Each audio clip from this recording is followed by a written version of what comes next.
Chippy A Short Adventure, un jeu gratuit créé par Mr. Chip, à qui on doit notamment, bon effectivement son catalogue de jeux est inexistant, et ce pour une seule et même raison. Ce ne sont pas des développeurs de jeux vidéo à la base, non, eux ils font de la musique, et en sachant ça, le jeu prend tout de suite une autre dimension, parce que l'un de ses points forts c'est justement la musique. Bref, aujourd'hui je vais vous raconter mon aventure dans ce monde désolé. Il est temps de se réveiller petit. Quant à nous, on commence le jeu dans une décharge, il y a une télé allumée et un piano, et d'ailleurs en parlant de ce piano, il semble que quelque chose en sorte.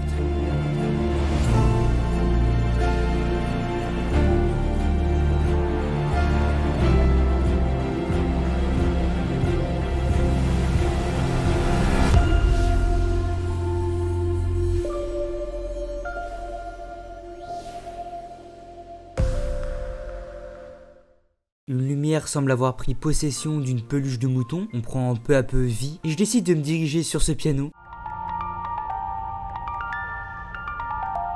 Ah mais je suis désolé mais c'est trop stylé hein. Je pourrais y passer des heures. Mais bon, je décide d'aller vers la gauche parce que intuitivement tout le monde va vers la droite. Et je suis vite récompensé grâce à un vinyle. Après cette découverte, je décide de prendre le chemin normal. Et il semblerait que nous soyons dans une sorte d'égout. Et je tombe sur une radio. D'après les plans, l'entrée devrait se trouver quelque part par là. Je continue donc d'avancer. Et là je tombe sur une sorte de pont en arrière-plan. Bon, il semblerait qu'il faille que je descende. Et après quelques sauts pas bien compliqués, j'essaie d'arriver de l'autre côté de cet endroit. Mais je tombe. Heureusement je tombe sur quelque chose qui semble avoir amorti ma chute, je m'auto-réanime et là il y a littéralement une plateforme qui tombe sous mes pieds. Il y a aussi une carte avec un papier qui nous dit il semble qu'il y ait un endroit caché à droite. Du coup on retourne sur nos pas et effectivement on tombe sur un deuxième vinyle. Bon à part ça cette pièce elle est vide donc on continue notre chemin. Et c'est alors qu'on tombe sur un sac à dos avec une lettre. Cet endroit est immense, je crois que je suis perdu. Bon sang, je vais continuer à m'enfoncer mais j'espère que je trouverai bientôt un moyen de remonter. Et donc effectivement il semblerait que nous ne soyons pas les premiers à parcourir cet endroit. Sachant en plus qu'il y a une sorte de ventilateur qui tourne encore.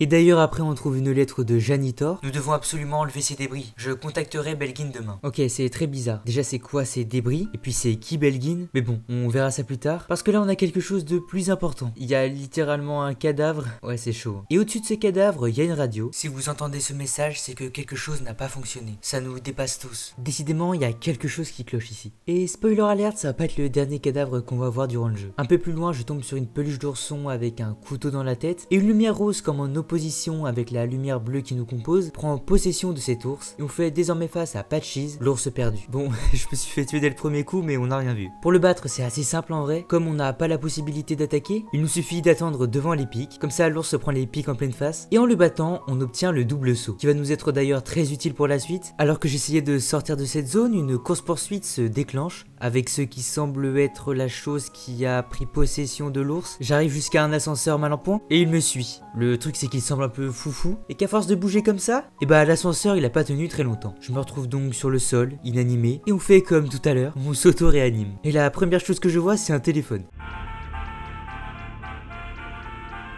Non mais c'est zinzin cette musique. Bon, fini de s'amuser. Un peu plus loin on a une lettre de l'ingénieur en chef. Cet endroit sera bientôt éteint. Si vous trouvez ceci, je vous recommande de partir dès que possible. Très rassurant tout ça, mais bon de toute façon on n'a pas trop d'autre choix que de continuer. Et en continuant notre chemin, on tombe sur une radio. J'ai atteint les niveaux inférieurs de l'installation. Cependant, personne n'est venu ici depuis longtemps. Il y a quelque chose qui cloche. Et juste à côté, il y a une note de l'ingénieur. Tout le monde semble avoir été évacué correctement. Du moins, tous ceux que nous avons pu sauver. On apprend donc plusieurs choses. Déjà, il y a deux types de messages. Les messages qui proviennent de la radio, ça serait des sortes d'explorateurs qui seraient venus après la catastrophe, et les messages écrits, donc les lettres, les notes, etc., proviennent de personnes qui travaillaient ici avant, et qui nous parlent d'une catastrophe qui est arrivée. Tout ça reste très mystérieux, mais je pense que ça va s'éclaircir avec le temps. On arrive ensuite dans une zone vraiment magnifique. Non mais regardez ce fond, c'est trop beau. Et une fois arrivé, à gauche, on peut voir une note. Thomas, si tu trouves enfin un moyen de sortir de cet ascenseur bloqué, je t'attendrai à l'extérieur. J'espère que tu ne mourras pas ici, ça serait trop bête. Ce sont donc sûrement des employés que l'on a abandonnés ici. Et donc Thomas serait bloqué dans l'ascenseur. Alors jusqu'à preuve du contraire, j'ai pas vu de corps dans l'ascenseur, donc je sais pas où il est parti. Avertissement,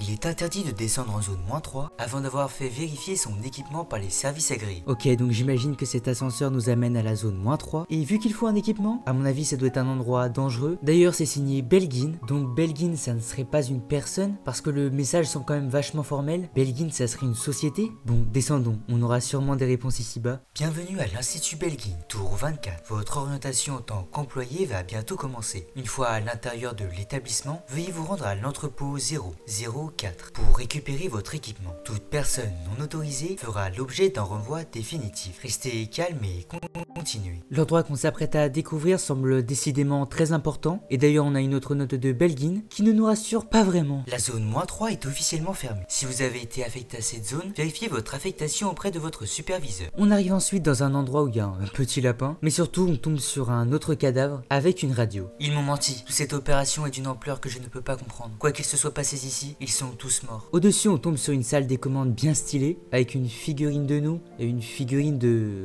je sais pas quoi là, j'ai pas la ref. Et on peut aussi jouer sur la chaise. Bon, et il y a une radio. Oui, vérifiez à nouveau la connexion. Oui, je vois toujours rouge. Oh, ce tremblement de terre a vraiment tout gâché. Eh, qu'est-ce qui prend tant de temps à Tony? J'ai besoin d'un café. Oh, il revient. Qu'est-ce que...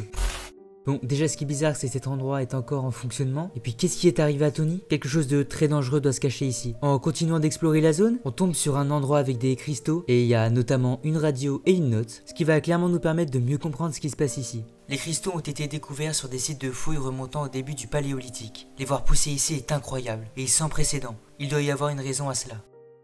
Ce nouveau dépôt est plein de cristaux. J'espère que Belguine nous offrira un bonus pour cette découverte. Nous serons tous bientôt riches. Donc Belguine est une entreprise minière et je pense qu'il y a de fortes chances que tous les problèmes viennent de ces cristaux. D'ailleurs, ils s'allument quand on passe à côté et ça c'est quand même plutôt stylé. Mais il reste encore plein de questions. Déjà, à quoi ils servent? Et puis sont-ils vraiment si géniaux que ça? Bref, quant à nous, on arrive dans un métro fermé par Belguine. D'ailleurs, il y a plein de lapins partout. Mais il y a surtout une radio. Troisième rapport de la journée. Et oui, c'est vraiment bizarre. Je ne trouve aucun dommage physique. Vous avez entendu ça? Ouais non, là ça devient un peu flippant. Qu'est-ce qui lui est arrivé? Comme ça, je dirais que c'est peut-être l'arrivée d'un métro ou quelque chose comme ça. Mais j'avoue que je ne suis sûr de rien. En cherchant des réponses, je tombe sur cette pièce. Bon, à vrai dire, il faut trouver 6 leviers dans toute la map. Mais je ne pense pas que ce soit très intéressant de tout vous montrer. Et donc dedans, on trouve un vinyle, mais surtout une radio. Les cristaux, ils ne sont pas formés ici naturellement. Je vous apporte les données maintenant.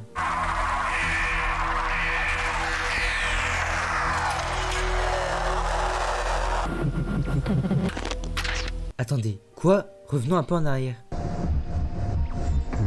Mais qu'est-ce que ça veut dire? Alors j'ai fait beaucoup de recherches sur internet et à vrai dire j'ai rien trouvé. C'est peut-être lié au fait que le jeu est encore assez récent. Je pense que ça n'a pas pu être mis là par hasard. Il y a forcément une signification. Et effectivement j'ai trouvé la réponse à la fin du générique de fin. En fait c'est quelqu'un qui a aidé au développement du jeu. Alors oui c'est peut-être un peu décevant, mais je trouve l'initiative vraiment cool. Mais bref, par contre ce qu'on a appris c'est super intéressant. Les cristaux ne se sont pas formés naturellement, ce qui veut dire que quelqu'un les a fait pousser, ou même peut-être quelque chose avec un objectif derrière. Ouais, ça reste quand même très étrange. En continuant d'avancer, on tombe sur une pancarte qui nous dit qu'il n'y a pas de retour en arrière de possible. Mais bon, un One Life non fonce. Et on arrive à la zone 4. On tombe sur un nouveau message de Belguine. Avertissement, fouille profonde. Vous entrez dans un site de fouille archéologique. Seule l'équipe de recherche est autorisée à y pénétrer. D'accord, donc Belguine, au-delà d'être une entreprise minière, fait de l'archéologie. En soi, ça paraît logique puisqu'on sait que les cristaux sont d'origine paléolithique. Donc pour pouvoir les trouver, il faut bien faire de l'archéologie. Et d'ailleurs, en parlant d'archéologie, on tombe sur un site tout en bas. Et il y a d'ailleurs une radio. C'est vrai, je vais trouver un autre moyen de contourner le problème. Note à moi-même. Les pièges anciens ne sont pas pour moi. Demandez à ce type. Bon, je vois pas ce qui pourrait mal se passer. Ok bah, je sais pas vous, mais je pense qu'on va aller à gauche. Et d'ailleurs à gauche, il y a une lettre du chef archéologue. Je n'aurais jamais pu imaginer trouver les ruines d'une ancienne civilisation si loin sous terre. Il semble qu'ils utilisaient les cristaux, mais nous ne savons pas encore comment. Donc l'origine des cristaux n'est pas récente. Il semble qu'ils étaient déjà présents il y a plusieurs siècles, donc elles ne seraient pas d'origine humaine, mais peut-être d'origine extraterrestre. D'ailleurs un peu plus loin, on trouve une statue de taureau avec des cornes qui brillent, et lorsque l'on s'en approche, on débloque un nouveau pouvoir. On peut désormais faire un dash, et c'est si satisfaisant. Et c'est d'ailleurs ce qui va me permettre de passer à la suite. Il s'agit d'une zone à accès restreint. Cette zone est officiellement interdite à toute personne. N'exposez aucune partie de votre corps à l'air contaminé et quittez immédiatement les lieux. Ok, donc comme on s'en doutait, les cristaux semblent avoir eu un effet sur les humains. Ils semblent potentiellement avoir libéré un gaz qui se serait répandu dans toute la galerie et globalement dans tout le bâtiment et qui aurait décimé tous les travailleurs. Mais bon, nous on passe à la zone 5. Bienvenue à l'Institut Belguine. Vote et sera bientôt vous. Ne sera pas quitté et sera bientôt Bon, quelque chose me dit que la voie elle bug un peu, mais surtout l'ascenseur il a pas tenu. On sort donc tant bien que mal, et on arrive à un endroit où il y a beaucoup de lettres, mais aussi beaucoup de cadavres, donc c'est pas très rassurant. Je vais globalement vous lire toutes les lettres d'un coup, ce sera plus simple pour la compréhension. Si cette expérience réussit, Belgin sera instantanément propulsé au rang de l'industrie la plus puissante du monde. En tant qu'investisseur, je me dois d'être le témoin de cet événement historique. J'ai payé un prix exorbitant pour voir ça. Il vaut mieux que ce ne soit pas décevant. Si vous lisez ceci, vous devez savoir que beaucoup d'entre nous savaient que l'accident allait se produire. Belgin nous a forcé à lancer l'expérience pour impressionner les investisseurs. Mais c'était trop tôt. J'espère au moins que nos morts n'ont pas été vaines et que nos recherches aideront l'humanité à avancer dans la bonne direction. Donc Belgin ont fait des expériences sur les cristaux et c'est ce qui a mené à la catastrophe. D'ailleurs, je pense que ce géant cristal en est la cause. Vu le pouvoir qu'il donne à Patches, qui est devenu l'ours ténébreux, ici j'avoue que son combat n'est pas très évident. En gros, faut esquiver ses attaques et dager sur lui quand il est immobile. Une fois battu, on obtient un autre pouvoir qui nous permet littéralement de voler. Est-ce que c'est bon pour vous? Et grâce à ce pouvoir, on remonte tout le bâtiment, ou en tout cas toute la mine. D'ailleurs, ça me fait penser à un jeu, c'est bizarre ça. Entre temps, on passe par Paris parce qu'il me semble que les développeurs sont français, cocorico. Et arrivé tout en haut, on tombe sur la dernière radio du jeu. Ce message sera mon dernier. Je n'ai plus de nourriture, plus d'eau, et je n'ai aucun moyen de m'enfuir de l'endroit où je me trouve. Ce chemin a déjà été parcouru et le sera encore. À ceux qui trouveront ce message, bonne chance. Quelle vue quand même, hein. Ça en vaut presque la peine. J'avoue que c'est assez triste de le voir finir comme ça. Je m'étais limite attaché à lui à force de voir ses messages tout au long de l'aventure. Mais bon, d'ailleurs je vous ai un peu menti, parce qu'en fait on n'est pas vraiment tout en haut. Ah, là on est tout en haut. Et qu'est-ce que c'est que ça nous représente en plus? Tu es enfin arrivé, petit. Maintenant, pour achever ton voyage, tu dois rendre les pouvoirs qui t'ont été donnés. Ton histoire dans ce monde touche à sa fin. Ok, bah, comment je fais du coup? Un peu plus loin, on tombe sur un cercle qui s'allume, et qui d'ailleurs allume un pilier. Je m'y dirige et j'ai perdu mon premier pouvoir. Je retourne au cercle, mais...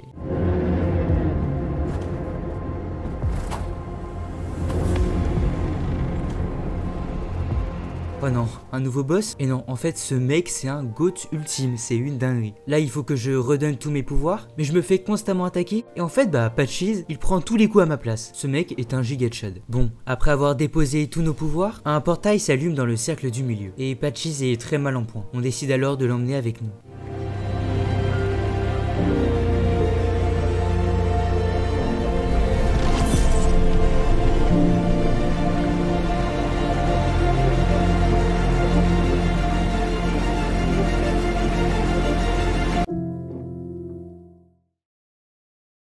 Bon, pour moi l'histoire elle est pas complète, et ce pour une seule et même raison, c'est qu'il y a clairement une volonté derrière de faire un deuxième jeu. Et c'est aussi pour ça que je fais cette vidéo, parce que je pense qu'il est important d'en parler. Pour moi c'est clairement une pépite, et il mérite d'avoir un deuxième jeu pour compléter son histoire. Donc je vous invite vraiment à aller jouer à ce jeu. En plus il est gratuit, il n'y a même pas de microtransactions, et puis il y a pas mal de choses que je vous ai pas montrées, notamment pas mal de phases de plateforme, et puis il y a encore des choses que j'ai pas découvertes. Mais bref, j'adore vraiment faire ce style de vidéo, donc je vous invite à vous abonner, à liker, à commenter si cette vidéo vous a plu, et moi je dis bye tout le monde.